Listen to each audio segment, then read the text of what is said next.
And for those of you who are listening Allô? on the replay, Allô?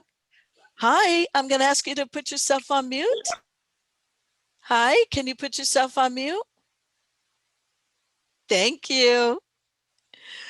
And before we get going with Patti, I just want to let everyone know that we are going to be recording our interviews. We're going to be posting them up on our website. I'll be sending you out a link for the replay. So no worries if you miss one or you want to go back and hear it again or share with your staff, you're more than welcome to. All right, Patti, are you there? I am here. Yes. Thank you, Deirdre. You're welcome. Thank you so much for joining us today in our summit. And before we begin, can you just jump in and tell us a little bit about yourself? What are some of the fantastic things you're doing out there? Okay, sure. Well, I first want to tell you how excited I am to be with educators today. My heart and soul is all about education. And I come from a 35 plus year career in education, from preschool all the way up through graduate school. So I am now retired from public education and working as an independent consultant to cultivate what I call homegrown change makers. That's what my work is. Love it. So in your work, and our audience today is primarily of educators. I'm sure we probably have some parents in the house as well. Wonderful. But in your work with educators, how does leadership show up in what you do with them? Well, really my work is all about leadership, from leadership for little 4-year-olds all the way up to people my age and beyond, because it's about cultivating change leaders who are ready to show up in the world and make things happen. And that can happen for little ones, as well as parents and grandparents, and teachers are the ultimate change makers. And so that, I have a little model that I'll share with you when the time is right, but you will see that leadership is a thread through every quadrant of that model, because ultimately it's how we show up and provide an example to the rest of the world. So it's not at all about power. Sometimes we think about leadership as power, but I prefer the word example. When we establish ourselves as someone worth following by our example, that's when we are truly leaders, and that can happen in any environment if we just are willing to let our light shine in that way. So I love that, and so I'm going to hone in on your basically what you said in terms of being an example, because I think that's a really key point.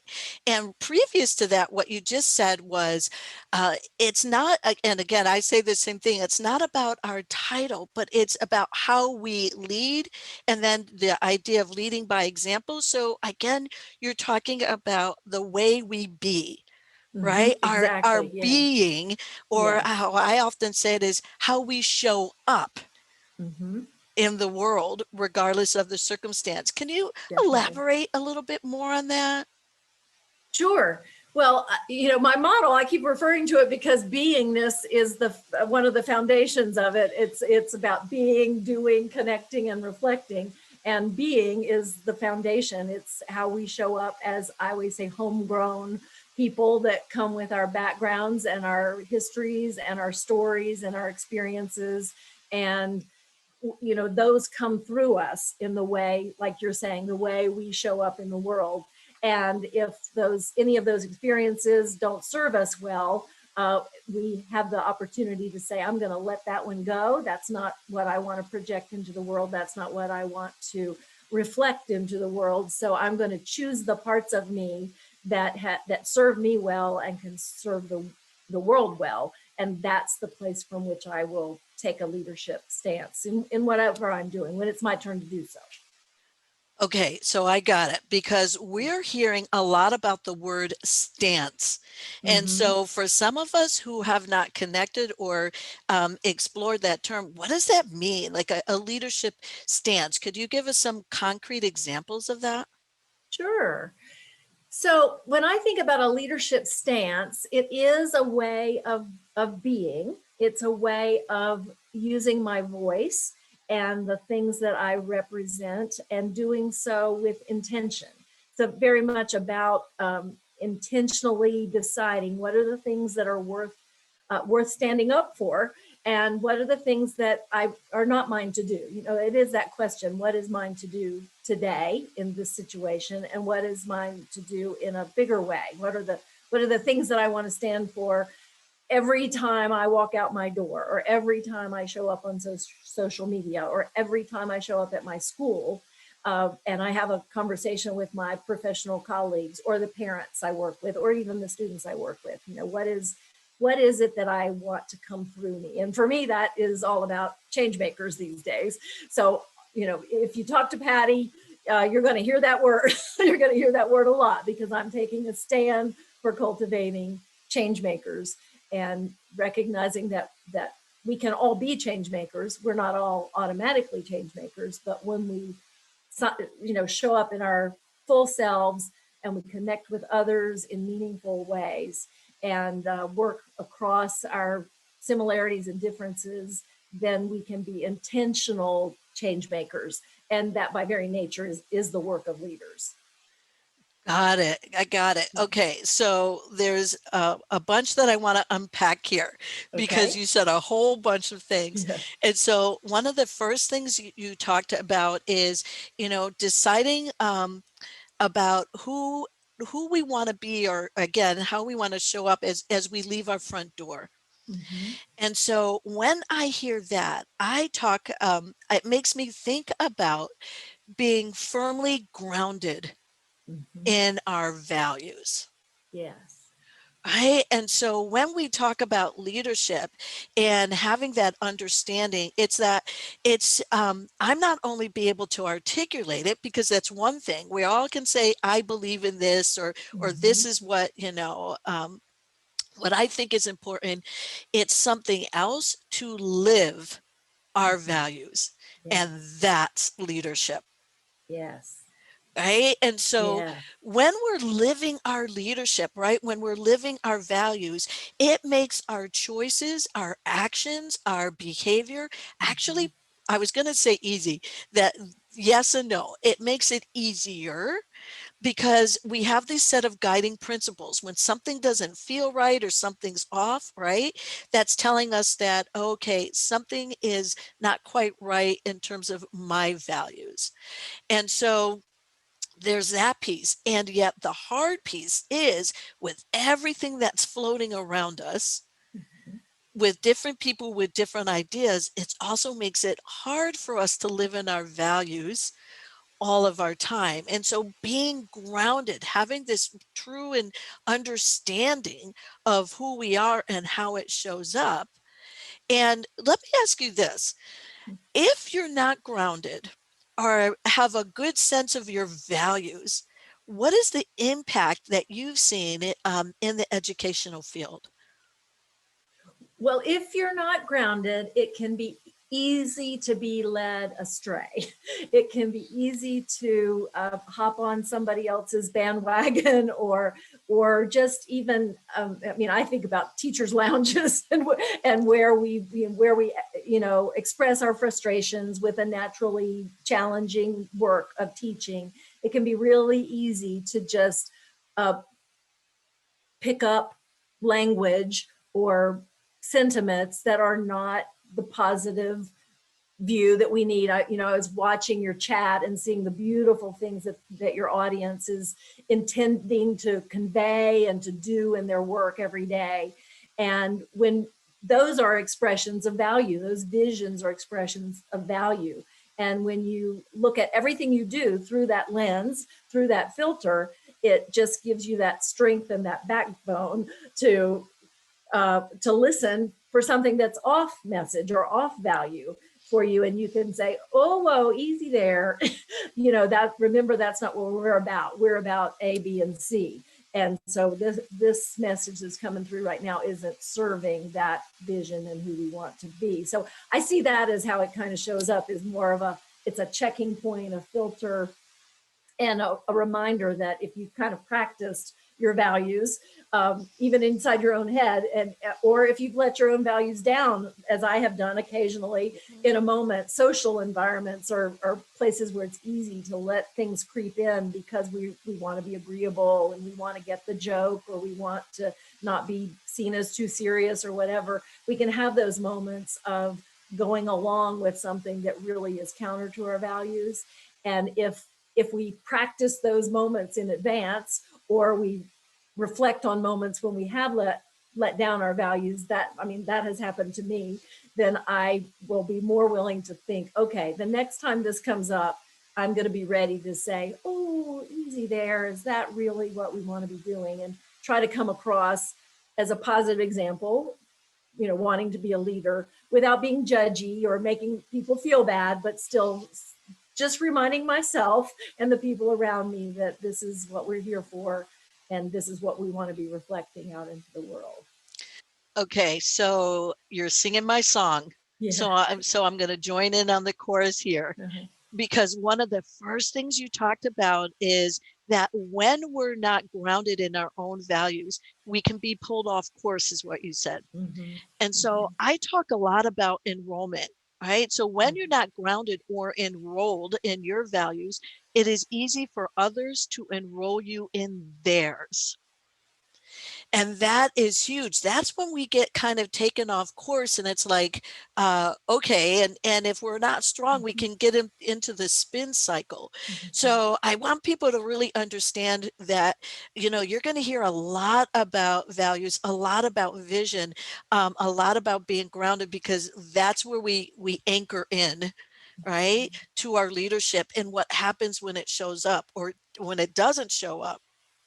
Some other things that I wrote down that you were saying, I always write things down because there's so many really good nuggets, is around the vision, and not just our own vision, but this alignment to our organizations or our program's vision, because many people don't think about that. That when they join an organization, one of the questions they want to ask is, how does my vision, right, my values align with this organization?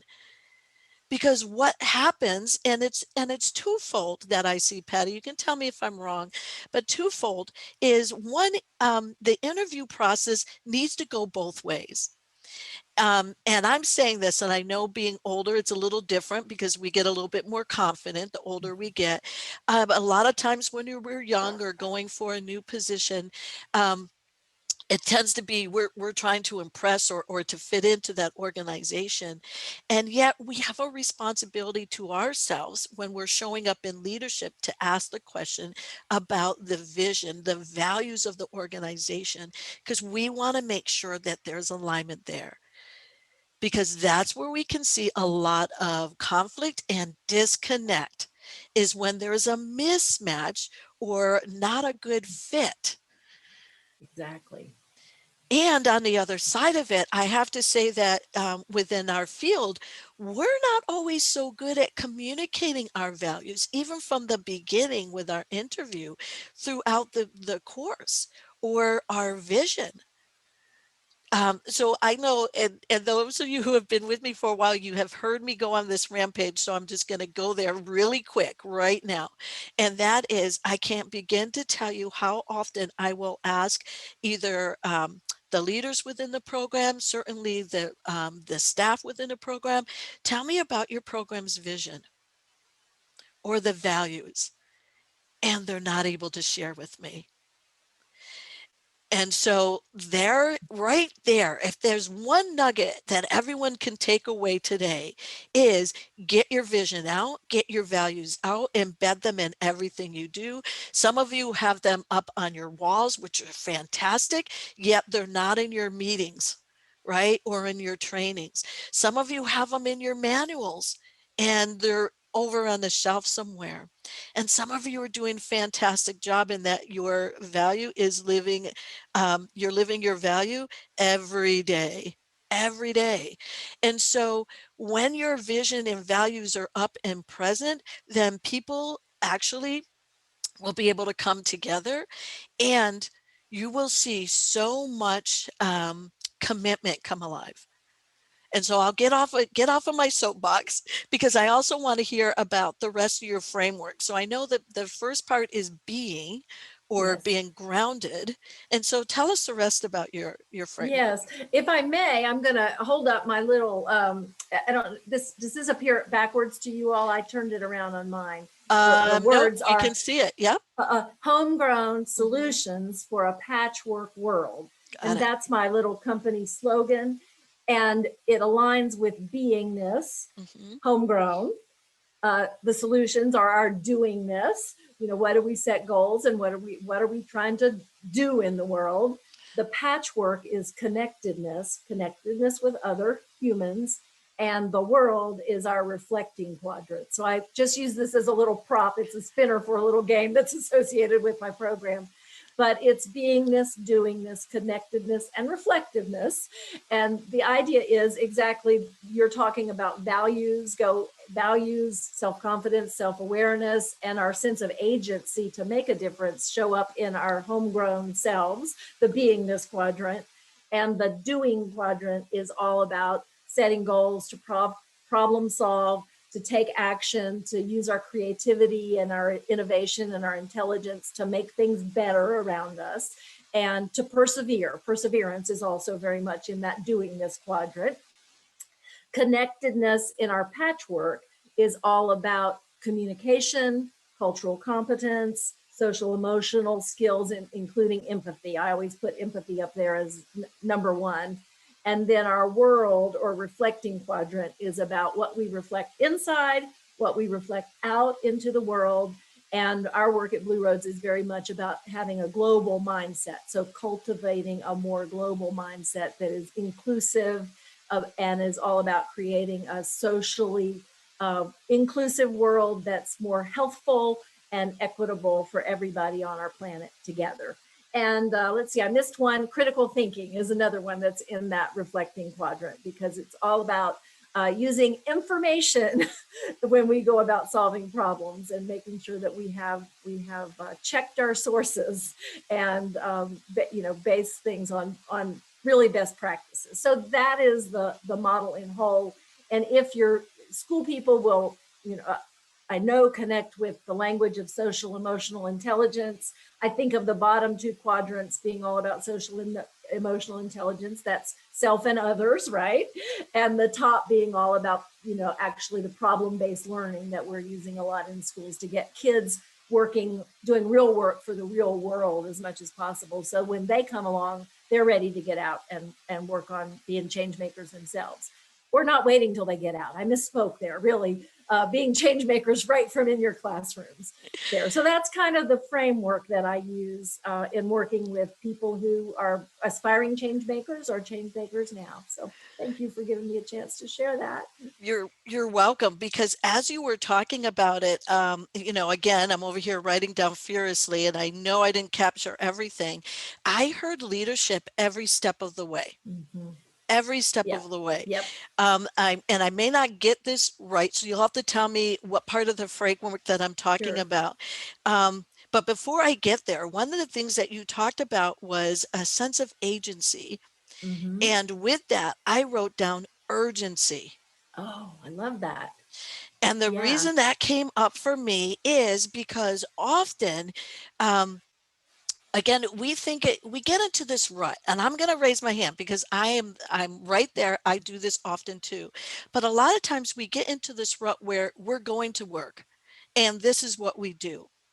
And we forget that there is an urgency in what we do every day.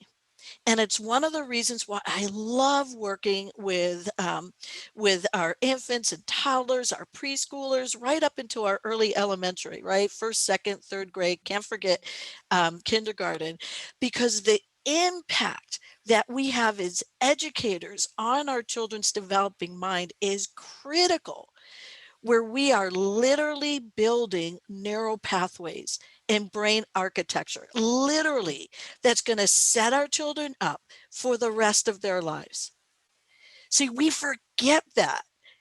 When we remember and connect that, the sense of urgency goes way up, because that means we don't have time to spare.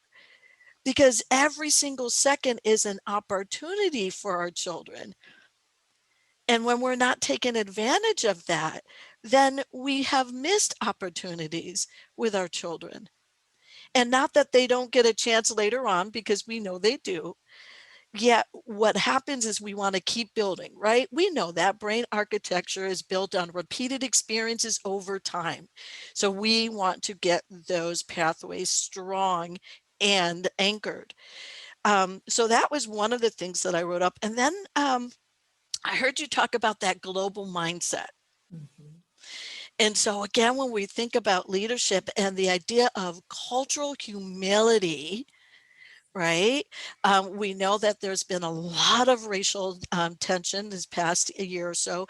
And let's just be honest, it wasn't just this past year, it just was raised to a heightened awareness. It's been out there for a very, very, very long time. And this understanding of, yes, a lot of us are going through training around implicit bias, which is a very important, and it's part of the work. And yet, when we talk about cultural humility, it takes it bigger than that. It takes you right into that global mindset, right? The Absolutely. understanding that we are all different and we are all same, and there are many ways to solve things, and being open to that. So when we're talking about cultural humility or that global mindset, what part of the framework are we talking about then? I actually put cultural, I would say cultural humility goes with the global mindset, and Yeah. I have put cultural competence in the patchwork. And as you can see, that's why the butterfly is here, because when you attach all these things and you go around and around, it really kind of makes the shape of a little butterfly that flutters out and affects the whole wide world. But I've put the global mindset in that world quadrant because it's big picture, right? Mhm. And cultural humility really kind of fits between those two, because I always say it's about asking the question, what am I missing? And Mm. also the question, who am I missing? So if I stay over here, just my homegrown self working on problems all by myself, that's a good person doing good work, fine. But we're not going to be change makers unless we start working with other people and involving all the stakeholders and getting everybody to the table, because all of our lived experiences are different. And it isn't until we actually start thinking from other perspectives will we ever solve these world's great big huge problems. But if everybody engages, it certainly is possible. Okay, Patty. Yeah. Okay, I'm going to stop you for a second because Yes. that was so important. I'm going to ask you to say it again. Okay. Say it again, because I want people to understand that you're Yes. talking about, yes, there's an understanding about ourselves, but there is Yes. also a responsibility and awareness about others. Yes. So talk about the interchange again, because, and folks, while you're listening to this, again, write into chat some of your thoughts about this. Isn't, I mean, Patty's talking about the global world, and we Mm-hmm. get that, yet it starts with us. So it doesn't matter what program you're in, it doesn't matter what role you're in. Again, whether you're in the classroom, whether you're working with families, when you're an administrator, I don't care if you're even in terms of our all important office staff, our clerical staff, right, our janitorial staff. Leadership starts with us and then helps us to connect with others. So say it again. Yeah, I'm not sure I can say exactly again what it what it was, but I think it's that all important point that we're not in this as lone individual people. We cannot make anything happen without the benefit of others.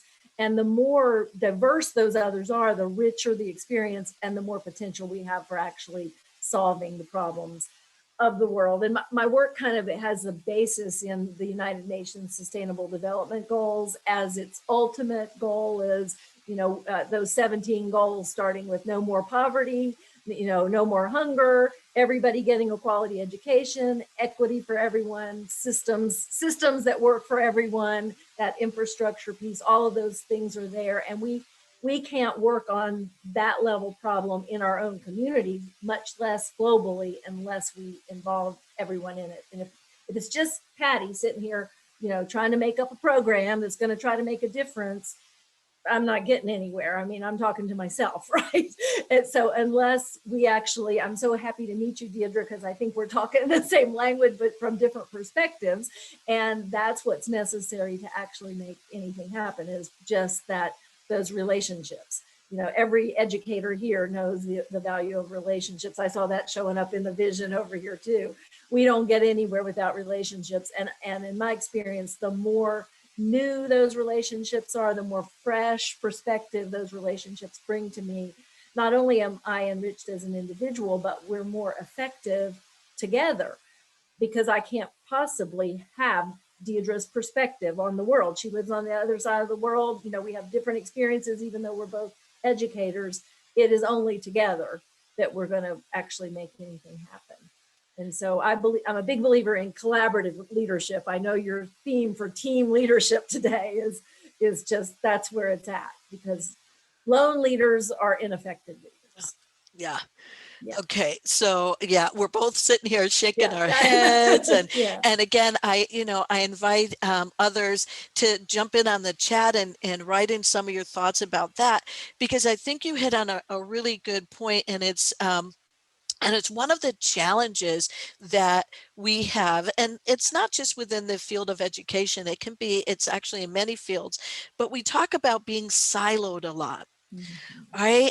And this idea, especially again, depending on our programs, where maybe not right now with COVID, but certainly before COVID, and as we start to come back face to face, as we move it back into classrooms, right, we tend to get into this perspective and get very narrow about our world. So again, I want to take your word of being global and globally minded to Mhm. even in our programs.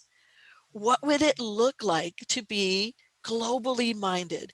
Meaning not only open to perspectives of within my team, because we know there can be even challenges there, but what Mhm. about across teams?